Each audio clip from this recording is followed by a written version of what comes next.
Yo, what's good peeps? I'm gonna take a look at 10 of the worst negatives for ARMS on the Nintendo Switch, so make sure you keep it locked.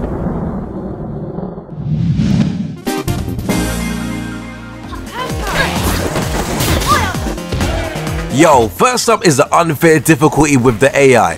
Anyone who played ARMS will know the type of frustration that is bound to come about the first time you face the boss of the arcade mode. It almost seems as if he reads your inputs to perfectly dodge any attack that comes his way, and it can quickly make things difficult to beat him for the first time playing.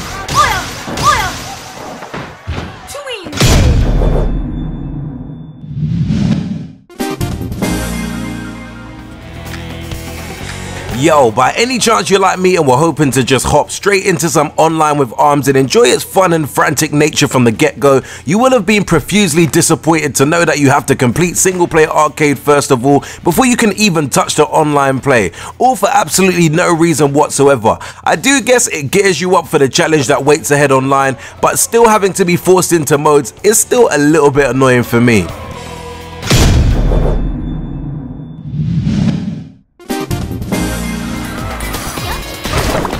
Yo, ARMS has been coined for quite some time as a fighting game that uses motion controls to the best of its ability, but it turns out that isn't saying very much. The Joy-Con controllers aren't accurate enough to play this game in anything other than a casual get-together, otherwise you're bound to get annoyed at how easy your character fails to throw a punch when you almost accidentally knock out your TV with your right hook.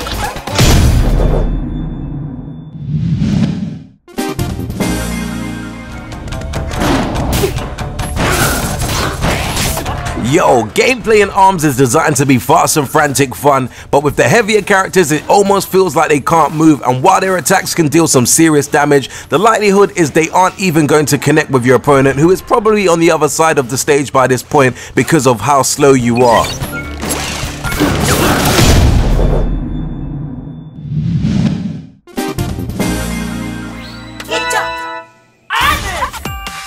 Yo, many are quite aware that ARMS has been developed for online play and split screen for when you've got some friends around. However, if you're stuck playing on your own for one night, you'll find that you've got very little to do other than a typical arcade mode, which is nowhere as fun when you're forced to fight against an AI opponent.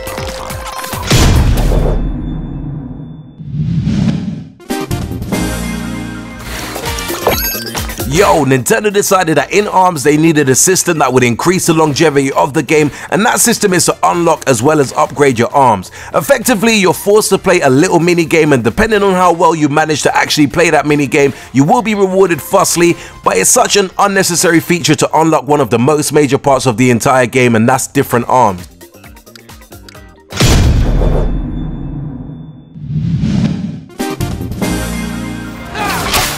Yo, similar to many fighting games in the genre, even ARMS can't escape the fact that there is some OP characters when in comparison to the rest of the cast. For instance, one of the best characters right now is fellow called Ninjara, who has the ability to almost dodge anything that comes his way right now. So even when it's a casual affair, going up against a character that's considered OP already isn't all that fun.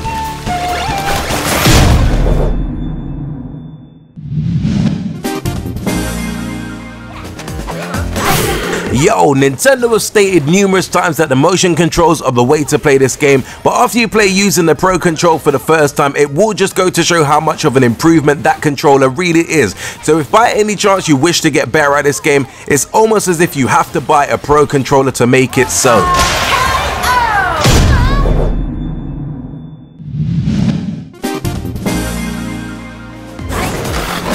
Yo, fighting games are one of the most competitive genres in the gaming industry, and it's one of the major reasons they have tournaments for all of them all the time. Despite this, ARMS doesn't really do enough in this fast and frantic gameplay to be considered anything more than a casual fun, which makes its long-term likelihood rather low.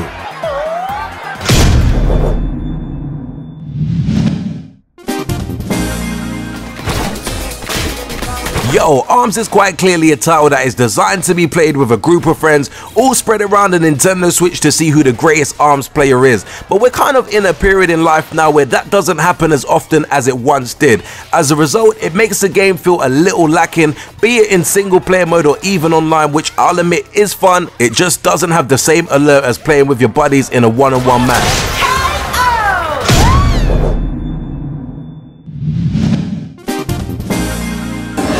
Final verdict. Yo, well, as this video looked at 10 things I hate, I must say those are just things that stood out to me as issues, but by no means that the game is rubbish. Overall, I will say that ARMS is such a fun game, and at least it makes us Nintendo fans know that they are bringing new ideas to the system whilst not just giving us ports from the Nintendo Wii U. Trust me when I say this game is pretty much for everyone, and you will definitely find something in the game to love. I will say the game is pretty expensive for what it is, and if you intend to play with the Joy-Con controls, you might end up getting frustrated or feel that you lack control at times. With that being said, there is loads of replayability factors throughout the game, especially when you're playing against your friends. This is definitely one of those games that you're going to enjoy keep putting on every time people come around. I would say if you do own a Nintendo Switch, this is definitely a game I would recommend you picking up, especially if you want a game for you and your homies to play that definitely doesn't consume too much time. Anyway peeps, I hope you enjoyed my review of ARMS, even though we did look at 10 things that I don't like. If you can look past all of those negatives, then definitely this might be a game that you may want to consider. If you enjoyed this video, don't forget to give me a thumbs up, and also don't forget to subscribe to the channel if you haven't done so before. And until next urban gameplay video, we definitely say peace out peeps.